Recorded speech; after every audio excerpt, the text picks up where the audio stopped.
So, following the results of week 4 and the season so far, I wanted to give my power rankings for this year. So, starting with the Tennessee Titans, I just don't think you've seen much really to work with for Tennessee. They have played some pretty tough competition so far in terms of the Broncos, Rams, Colts, and the Texans. But I don't think you've really seen much life in any of those games, and they've pretty much lost without putting up much of a fight in all 4 of these instances. So until they really win a game, I would have them at the bottom of this list. And then just above them, but also 0-4, I would have the New Orleans Saints. And I think the difference here is the Saints have also played their fair share of competition so far, and I think you've seen them just a little bit more in some of those games. But I think you really would like to see Spencer Rattler get his first win in the NFL. And then I would have the New York Jets at 30, also an 0-4 team. But similar to the Saints, I think you've seen a little bit more life from the Jets. I thought they looked good in their opener, struggled a lot to a really good team in the Bills, but I don't think they've looked necessarily bad the past 2 weeks. Easily could have pulled off a surprising upset against the Buccaneers, but they did fall short.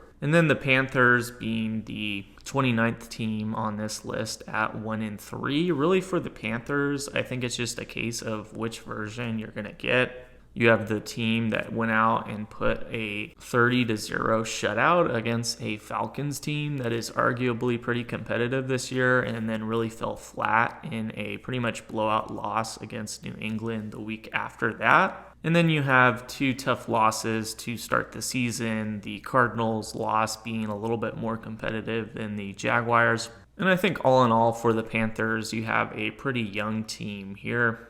And then next I would have the Cleveland Browns. I think their upset win against the Packers is really what uplifts them a little bit on this list. But besides that, you had a good start to the season coming up short against the Bengals. And then you've had 2 blowout losses to both the Ravens and the Lions. But I think in those closer games, the Browns defense has been what really has shined so far. And I am really starting to like what Judkins is doing in the backfield. I think the real question for the Browns going forward is if they're going to turn to their rookie quarterbacks. You could see Dylan Gabriel getting some playing time soon. And if that doesn't work out, you could also see a shift to Shedeur Sanders later on in the season as well, just to have a gauge for where their quarterbacks are at so far. And I think you have some receivers that could be impressive this year given an impressive start from one of the rookie quarterbacks, but until they really get their offense going, I don't know what type of a season we're going to get for Cleveland this year. And then at 27, I would have the Miami Dolphins also at 1-3, but I thought they looked good Monday against the Jets. And I thought they showed signs of life in their loss to Buffalo, even though they had a bad interception towards the end of that game. I did think they were in that for about 3/4 of that game. And then besides the blowout opener to the Colts, I thought they did show promise against the Patriots in week 2. And I think for the Dolphins, we have seen them be really good offensively in the past. So I think it's going to be interesting to see if they can get back to that this year, because I do think they have a lot of playmakers on offense. And then at 26, I do have the Cincinnati Bengals. I think their 2 wins is really what puts them up to this place, but I think you'll easily find them drop on this list following the devastating Joe Burrow injury.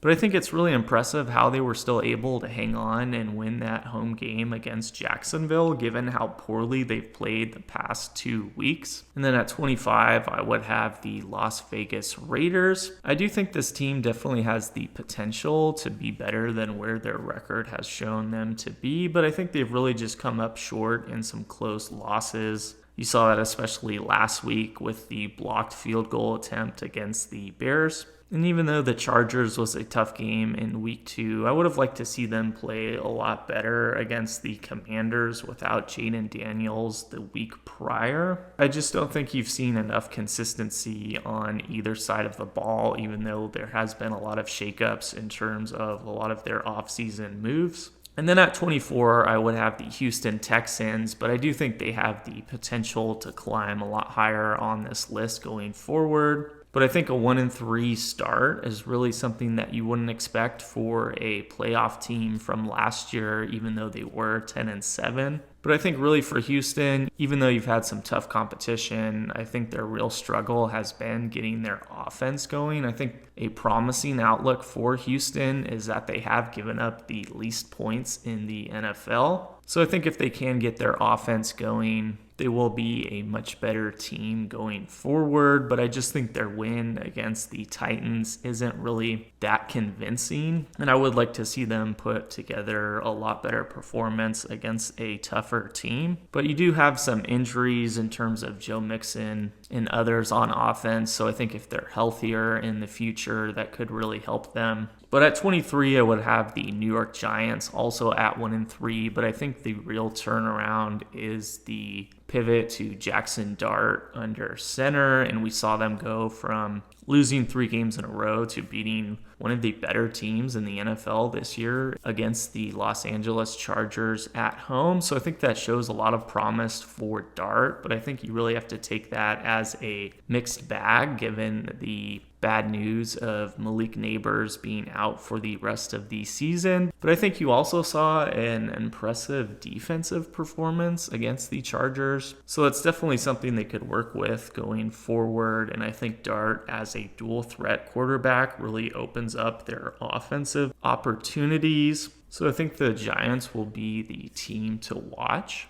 And then at 22, I would have the Minnesota Vikings. I think the Vikings have been just a hot and cold team so far. You've seen really good performances from them and some really poor performances. They had a pretty late start to their opener against the Bears, mounting a fourth quarter comeback, but just really looked like the version of them that was slow to get going in that opener against the Falcons the next week. But I think you really saw a lot of the Vikings from last year come back against the Bengals in week 3, and you have a lot of great defensive performances. But you saw a pretty tough loss to the Steelers in Dublin this past week. And I think what's worrisome is that they did have a lot of opportunities to win that game with some crucial interceptions. And I think Wentz didn't look nearly as solid as he did the week prior. But I don't think it's just the injury to J.J. McCarthy. I think you've also seen a mixed bag in terms of J.J. McCarthy's performance so far this year. But I think Minnesota has great potential defensively and has a lot of great weapons offensively with Jefferson and Jordan Mason. So I think really the course of their season could go either way. But at 21, I would have the Atlanta Falcons. And since they beat the Vikings directly, that's really what's giving me the difference between these two teams here. I would also say the Falcons are a pretty hot and cold team as well.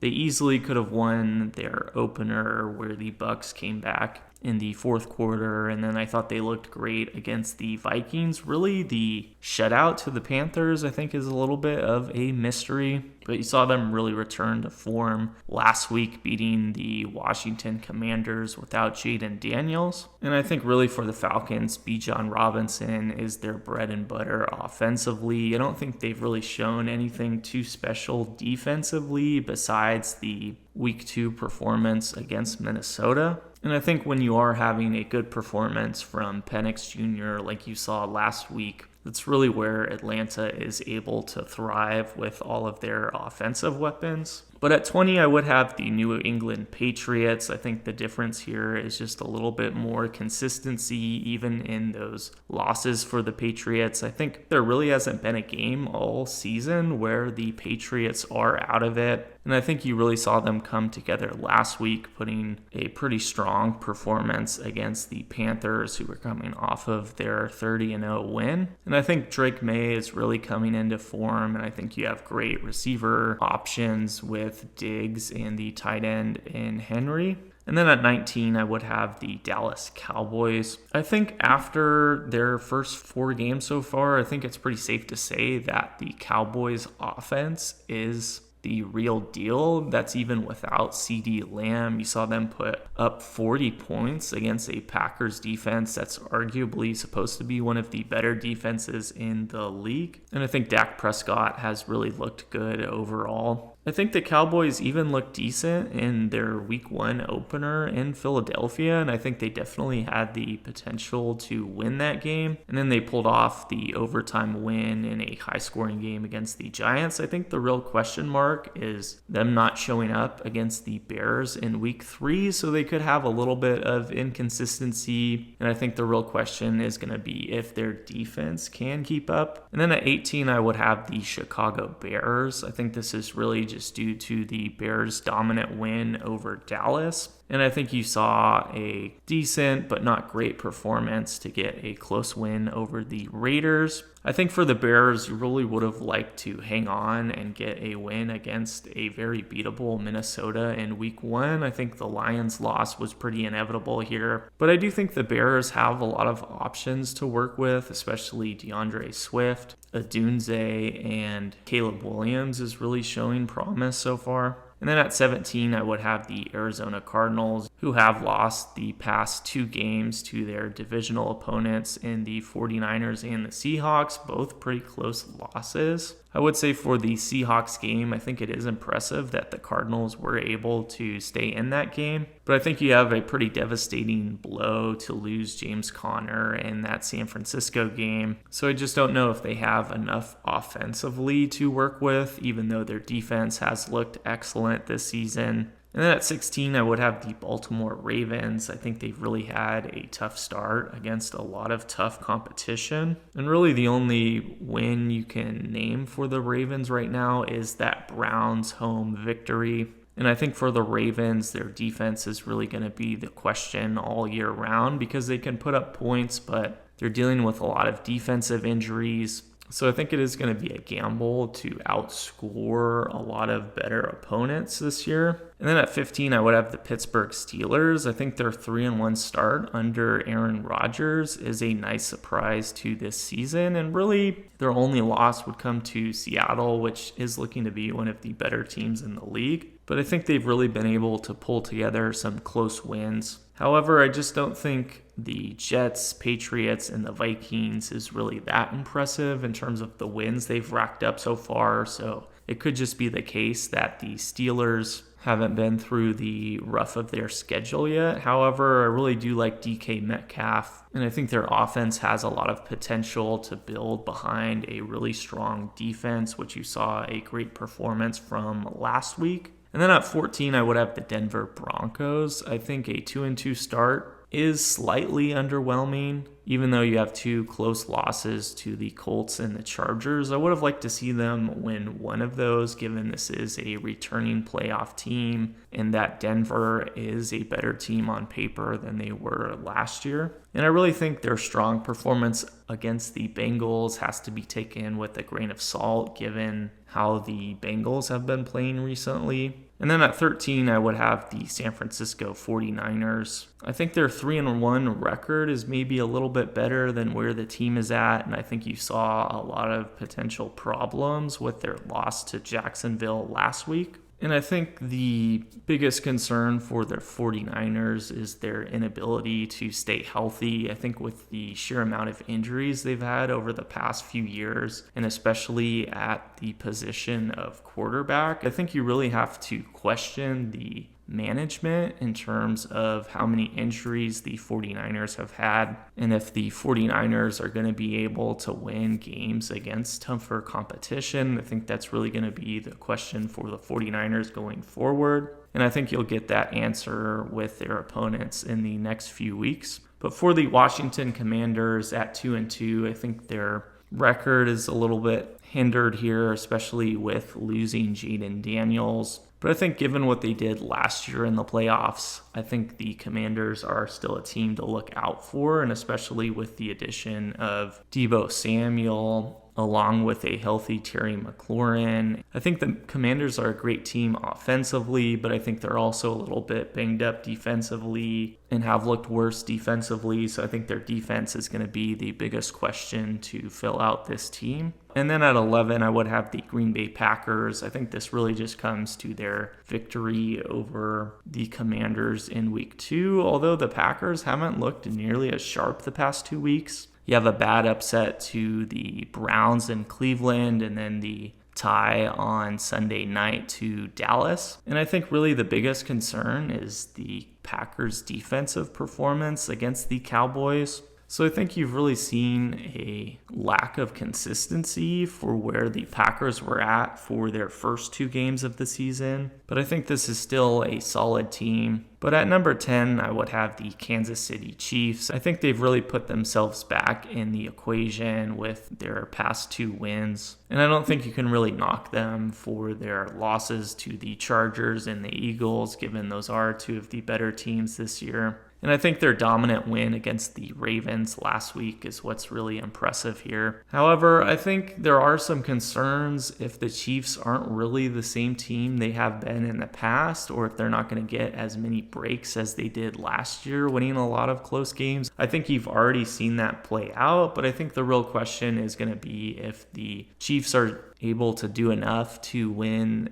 and get in the playoffs. I think really then anything is possible given their track record. And then at number 9, I would have the Jacksonville Jaguars. I think this is a little bit higher than they'll maybe end up this year, but I think at a 3-1 record and given their win against San Francisco, I do think you have to reward them here. And I think their defense has definitely shown some potential in terms of their 2 close wins in the following week. I don't think they're as strong offensively, but I do think they have a good running game and some options to work with. But at 8, I would have the Seattle Seahawks, even though they did lose to the 49ers in week 1. I think you've seen the Seahawks continue to improve each week, and I think they're really looking to be a dominant defensive team with Sam Darnold, who's really looking to be a great regular season quarterback. However, I think you are going to have to see how they do against some tougher competition before they can really be put any higher. But at 7, I would have the Buccaneers. I don't think you can really knock them too much for their loss against the Eagles, but I think they have just scraped by in the 3 wins that they've gotten so far. And I think you have seen the Buccaneers get a little banged up offensively, so I don't know how much that's really going to affect their outlook for the season, even though they did get Godwin back last week. But at 6, I would have the Los Angeles Chargers. I think the real loss to the Giants last week is a big concern, but I don't think it's as concerning if Dart is really looking to be one of the better quarterbacks or better rookie quarterbacks this year. However, I just don't think you saw as dominant of a performance against Denver as they did have against the Chiefs, as that Denver game really could have gone either way. But I really think the Chargers have shown a lot of promise for this year, and I think they have really shown to have a great defense with a lot of offensive weapons, although I do think the Joe Alt injury is a big blow along with the Harris injuries. So I don't think they are as sharp as they were. But at 5, I would have the Detroit Lions. I think after a bad loss to open the year, I really think you've seen them return to form. They're now the highest scoring team in the NFL so far. And they did also lead the league in terms of points scored last year. And I really think they just have so strong of an offense. But at the same time, I think their defense has looked a lot better and a lot healthier than it did last year. So I think with a better defense, you could have an even better outlook for the Lions this year, especially deeper into the playoffs. But at 4, I would have the Indianapolis Colts. I think even despite their loss to the Rams, this easily could be an undefeated team if a few of their big mishaps went their way against the Rams, one being the called back touchdown on a holding penalty and the other being the loose ball in the end zone that ended up being a touchback. And I think they are looking to be one of the better comeback teams this year. I think Jonathan Taylor is arguably the best running back in the league. But at 3, I think the Rams did show they are the better team in terms of getting a win against the Colts. And I think the Rams being at 3-1 is especially impressive given the teams they've played so far. And I think the Rams look great on both sides of the ball. But going to the two teams that are still undefeated, I would have the Buffalo Bills at 2. And I think the Bills have looked just as good as they have last year, if not better. I think their comeback against the Ravens to open the season is an impressive feature. And then I think for the past few games, they've done what they should have. But I really think the ultimate question for the Bills will be how they do against some tougher teams. But I think really the Eagles are the standout team this year. I think following their Super Bowl win last year and then being undefeated, those two combinations alone would put them at number 1. But also looking at the teams they've beaten so far, I think a lot of those wins have really looked to be impressive in terms of Dallas, who's showing to have a good offense, Kansas City, who put a dominant performance against Baltimore last week, the Rams, who just beat the Colts, and the Buccaneers, who were undefeated going into this game. So I think really the big question for this full season will be who can beat the Eagles in the regular season and in the playoffs. So that would really conclude my power rankings here, but feel free to let me know your thoughts on any of this, and I'll see you later.